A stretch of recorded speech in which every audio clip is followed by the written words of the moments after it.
Pocas historias se tejen con hilos tan oscuros y olvidados como las de las mujeres que, desde lejos, se vieron arrastradas al abismo de Adolf Hitler. Sus nombres, sus rostros y sus destinos se han perdido en la bruma de la historia oficial, pero sus existencias revelan una verdad escalofriante sobre la seducción del poder y la complicidad silenciosa. ¿Qué fue de aquellas almas femeninas que, desde rincones insospechados de España y América Latina, cayeron bajo el hechizo del Tercer Reich o simplemente se vieron fatalmente entrelazadas con su líder? No hablamos de figuras históricas conocidas, sino de mujeres cuyas ambiciones, amores o fanatismos las llevaron a cruzar un océano, metafórica y literalmente, hacia el corazón de la bestia. Esta es una crónica de vidas truncadas, de ideales pervertidos y de finales que muy pocos se atrevieron a contar. Es la historia oculta detrás del brillo propagandístico, un espejo en el que se reflejan las más profundas sombras de la condición humana. Viajemos a Buenos Aires, una ciudad de aires europeos y pasiones políticas fervientes en la década de 1930. Allí vivía Isabel Rojas, la hija de un influyente terrateniente con profundas raíces germánicas y una admiración desmedida por el orden y la disciplina. Isabel no era una mujer común, su inteligencia aguda y su espíritu inquieto la distinguían de sus contemporáneas. Pero su visión del mundo estaba teñida por las narrativas que llegaban de Europa, filtradas a través de los círculos conservadores de su familia. Ella leía ávidamente los panfletos que exaltaban la regeneración nacional alemana, y en la figura de Hitler veía no a un tirano, sino a un visionario capaz de devolver la grandeza a una nación. Su corazón joven, ansioso por una causa mayor, se encendió con fervor. A los 22 años, en 1937, Isabel convenció a su padre de permitirle un viaje cultural a Europa. Su verdadera intención, sin embargo, era sumergirse en el epicentro del movimiento que tanto admiraba. Una vez en Berlín, Isabel se movió con facilidad por los círculos diplomáticos y las reuniones de la alta sociedad que simpatizaban con el régimen. Su belleza, su acento argentino y su fervor ideológico la hacían destacar. Pronto, su elocuencia y su dedicación a la causa fueron notadas por figuras menores dentro de la jerarquía nazi. Ella no buscaba un romance, sino ser parte activa de algo que consideraba trascendental. Isabel se convirtió en una especie de propagandista no oficial, escribiendo artículos para publicaciones que llegaban a Latinoamérica, ensalzando los logros del Reich y la figura del Führer. Creía sinceramente en el nuevo orden que se estaba construyendo. Para ella, las noticias sobre persecuciones eran meras exageraciones de la prensa enemiga o medidas necesarias para proteger la pureza del pueblo. Su mente, cautivada por la retórica grandiosa, negaba las verdades más crudas. Pero con el estallido de la guerra, la burbuja de Isabel comenzó a resquebrajarse. La escasez, la represión visible y la brutalidad de la Blitzkrieg no encajaban con la imagen de orden y progreso que había idealizado. Los rumores, antes fáciles de ignorar, ahora se hacían más persistentes, más escalofriantes. Compañeros de su círculo comenzaron a desaparecer. La euforia inicial dio paso a una inquietante sensación de pavor. Se dice que una noche, en 1942, Isabel presenció por casualidad un trato inhumano a prisioneros en una estación de tren. Aquella imagen la golpeó como un rayo, destrozando sus convicciones. La verdad, fría y brutal, se reveló ante sus ojos. El orden que ella tanto admiraba se basaba en la aniquilación sistemática, en el terror más abyecto. Su amor por el ideal se transformó en un horror gélido. Isabel intentó alejarse, usar sus contactos para regresar a Argentina, pero una vez dentro de la órbita del Reich, la salida era casi imposible. Era una pieza más en un engranaje infernal. Si encuentras esta historia tan inquietante como fascinante, suscríbete al canal, porque tenemos muchas otras revelaciones ocultas de la Segunda Guerra Mundial. Su solicitud de salida fue denegada repetidamente. Su pasaporte, supuestamente extraviado, nunca apareció. Isabel, la joven idealista, se encontró atrapada, prisionera de su propia fe ciega. Se cuenta que pasó los últimos años de la guerra trabajando en una oficina ministerial, con el alma desquebrajada, un fantasma de lo que fue. Sus ojos, antes llenos de brillo, ahora reflejaban una profunda desesperación. El último rastro de Isabel Rojas se pierde en los bombardeos de Berlín, en 1945. Algunos dicen que pereció bajo los escombros, otros que se quitó la vida. incapaz de soportar el peso de su propia ingenuidad y complicidad. Su historia es un eco sombrío de cómo la seducción de una ideología puede cegar a los corazones más puros, convirtiéndolos en testigos mudos, o, peor aún, en engranajes involuntarios de una maquinaria de destrucción. Pero su destino fue solo uno entre muchos. Ahora viajemos a otra realidad, la de Carmen Solís, una joven valenciana cuya vida fue marcada a fuego por la Guerra Civil Española. Huérfana y desplazada, Carmen llegó a Alemania a finales de los 30, buscando refugio y una oportunidad. No era una ideóloga, era una superviviente. Conoció el hambre y la violencia desde su más tierna infancia, y para ella, la promesa de estabilidad y un futuro mejor que ofrecía el régimen nazi era irresistible. Carmen encontró trabajo como personal doméstico en la casa de un alto funcionario del partido, un hombre de maneras estrictas, pero que le ofrecía una seguridad que nunca había conocido en su tierra natal. Allí, en el corazón del Reich, Carmen observó el ascenso imparable del poder. Aprendió alemán rápidamente y, con su astucia y discreción, se ganó la confianza de su empleador y de su círculo. Ella no amaba a Hitler en el sentido romántico, pero sentía una profunda gratitud y lealtad hacia el sistema que le había dado cobijo. Para ella, el Führer era el artífice de la paz y el orden que tanto anhelaba. Su posición le permitía ser una observadora privilegiada de las intrigas y las conversaciones que se daban en las altas esferas. Escuchaba a escondidas los planes militares y las justificaciones de la política racial. Al principio, lo que oía le parecía extraño, distante, algo que no la concernía directamente. Pero a medida que la guerra avanzaba, la brutalidad de esos planes se hacía innegable. Carmen se debatía entre la lealtad a quienes le habían dado todo y la creciente repulsión por las atrocidades que se revelaban. Su conciencia, forjada en la dura realidad española, no podía ignorar lo que sucedía. ¿Crees que estas mujeres fueron víctimas de las circunstancias o cómplices voluntarias de una ideología destructiva? Comparte tus pensamientos en los comentarios. Se cuenta que, hacia el final de la guerra, Carmen fue contactada por un pequeño grupo de disidentes internos que intentaban pasar información a los aliados. Su posición y su discreción la convertían en una pieza clave. El miedo la paralizaba. Ayudar significaba traicionar la única seguridad que había conocido, pero no hacerlo la convertía en cómplice de crímenes inenarrables. Su alma se desgarraba en un tormento silencioso. La elección de Carmen, según algunos relatos, fue una de las más difíciles y heroicas. Decidió arriesgarlo todo. Pasó información crítica sobre movimientos de tropas y ubicaciones de fábricas de armas. Su valentía fue un faro en la oscuridad, pero también una condena. La Gestapo, siempre vigilante, comenzó a sospechar de filtraciones internas. El cerco se estrechaba alrededor de la casa del funcionario.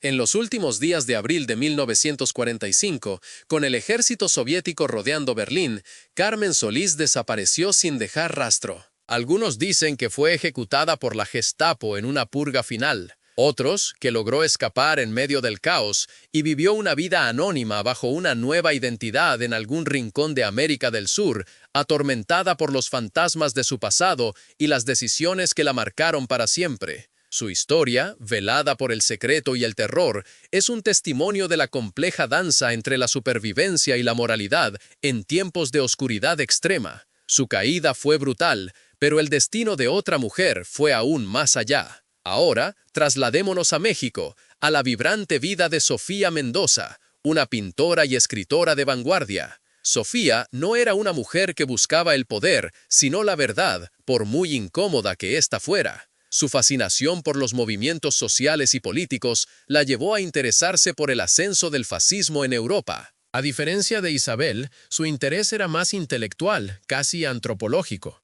En 1938, con una beca para estudiar arte en Múnich, Sofía llegó a Alemania. Su espíritu libre y su mirada crítica chocaron de inmediato con la rígida atmósfera nazi. Ella no amaba a Hitler, pero se sentía atraída por el magnetismo de las masas, por la estética de su propaganda, por el poder de un hombre para movilizar a toda una nación. Lo veía como un fenómeno a comprender. Sofía usó su arte como una forma de observación, pintando retratos y escenas de la vida alemana bajo el régimen. Sus lienzos, a menudo sutilmente críticos, captaban la atención y el adoctrinamiento. A través de sus contactos en el mundo del arte, conoció a figuras importantes del partido, algunos de los cuales coleccionaban sus obras por su talento, ignorando las implicaciones políticas de sus trazos. Sofía documentaba en sus diarios cada conversación, cada observación, cada pequeño detalle que revelara la verdadera naturaleza del Tercer Reich. Quería entender cómo el mal podía presentarse con una cara tan atractiva. Sus escritos, clandestinamente enviados a amigos en el extranjero, comenzaron a sonar alarmas. Sus descripciones de la persecución de artistas, judíos y disidentes eran escalofriantes. Ella presenció la quema de libros, el despojo de obras de arte degenerado y el inicio de la política de eugenesia. Su idealismo inicial se desmoronó, reemplazado por un terror creciente. Sofía intentó usar sus conexiones para ayudar a artistas y pensadores que caían en desgracia, ocultándolos o facilitando su escape. Se convirtió en una especie de ángel del arte en la sombra. Su valentía era admirable, pero también imprudente. La vigilancia del régimen se intensificaba, y el círculo de Sofía, una extranjera que hacía demasiadas preguntas, estaba siendo observado de cerca. En 1943, mientras intentaba ayudar a un poeta judío a cruzar la frontera suiza, Sofía fue interceptada por la Gestapo. Sus diarios, sus pinturas, todo fue confiscado. Si has llegado hasta aquí, significa que esta historia realmente te cautivó. Así que deja un me gusta y activa las notificaciones para no perderte nuestros próximos documentales. Sofía Mendoza desapareció en el vasto y aterrador sistema de prisiones nazis. Nunca se encontró un rastro de ella ni de sus restos. Su arte y sus verdades se perdieron en la oscuridad. Su historia es un trágico recordatorio de los peligros de buscar la verdad en un régimen que se alimenta de la mentira y de cómo la curiosidad intelectual puede costar la vida misma. Pero en medio de este horror aún quedan más sombras por explorar. Ahora, centrémonos en Elena Vargas, de Santiago de Chile, una mujer de la alta sociedad, superficialmente culta y excesivamente ambiciosa. Elena no era una ideóloga, sino una cazafortunas, una oportunista en busca de la excitación y el estatus. En 1936, Elena se casó con un empresario alemán que tenía fuertes lazos con el partido nazi, un matrimonio de conveniencia que la catapultó a la élite de Berlín. Ella no amaba a Hitler, pero amaba el poder y el lujo que el Tercer Reich ofrecía a sus allegados. Disfrutaba de las fiestas opulentas, los viajes en primera clase y la sensación de pertenecer a algo grande. Elena se adaptó rápidamente a las costumbres alemanas, aunque su acento chileno y su estilo vibrante siempre la distinguieron. Se esforzó por ser la anfitriona perfecta, la esposa impecable de un hombre importante.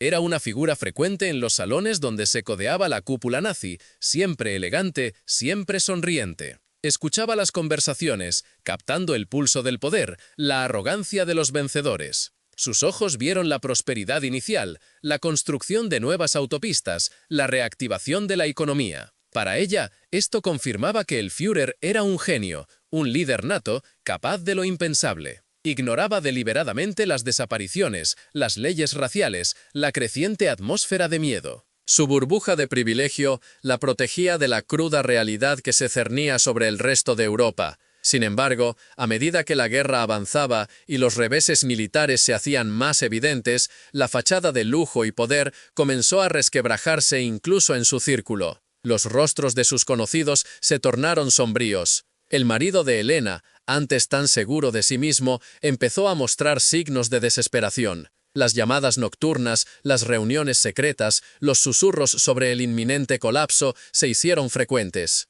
Elena, acostumbrada a la comodidad, sintió el pánico real por primera vez. Su estatus y su seguridad dependían enteramente de un régimen que se estaba desmoronando a su alrededor. Intentó usar sus joyas y sus conexiones para asegurar un escape para ella y su marido, pero ya era demasiado tarde. La ciudad estaba en llamas, y la Gestapo no permitía fugas de figuras de alto perfil. En los días finales de la batalla de Berlín, el empresario, acorralado y sin salida, se quitó la vida, dejando a Elena sola en medio del caos, sin protección, sin dinero y sin poder. Elena Vargas, la dama chilena que había vivido entre lujos, fue encontrada por las tropas soviéticas, desalineada y aterrorizada, intentando mimetizarse con los civiles que buscaban refugio.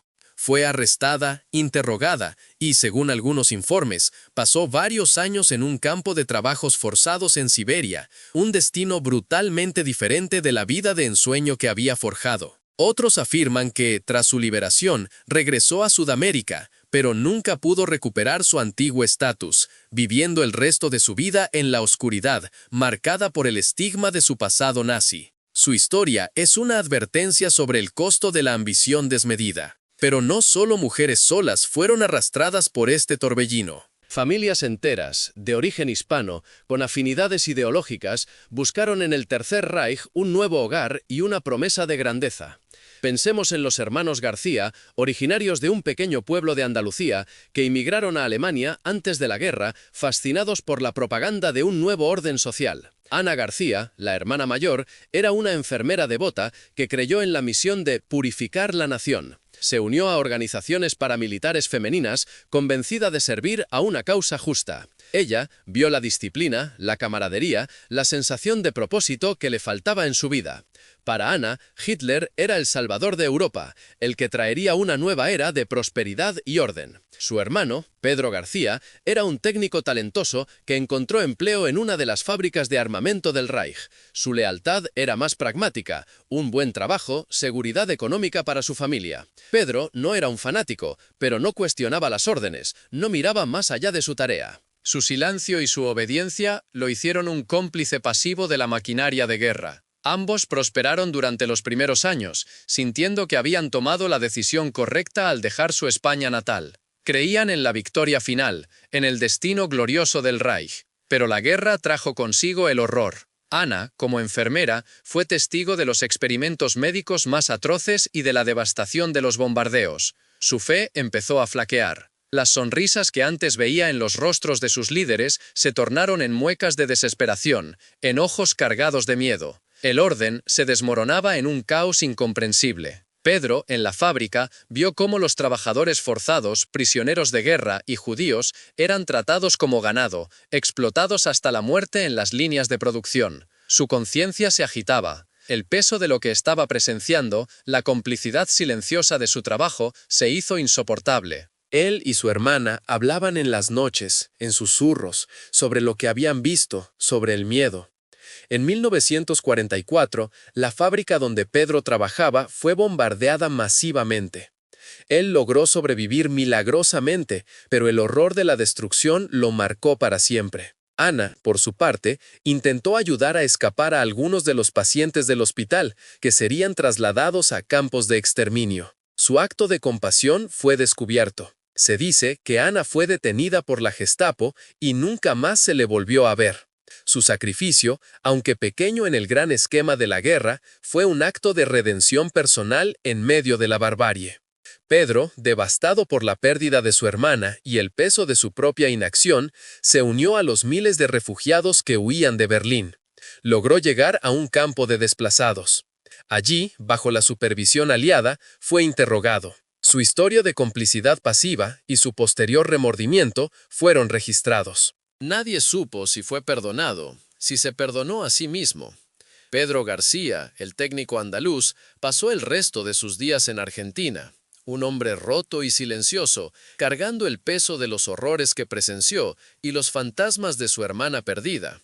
Su historia, y la de Ana, nos obliga a preguntarnos, si hubieras vivido en aquella época, ¿cómo crees que habrías reaccionado ante la seducción de un ideal o el miedo a la represión?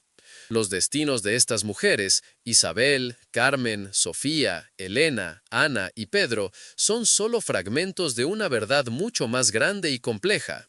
No todas amaron a Hitler en el mismo sentido.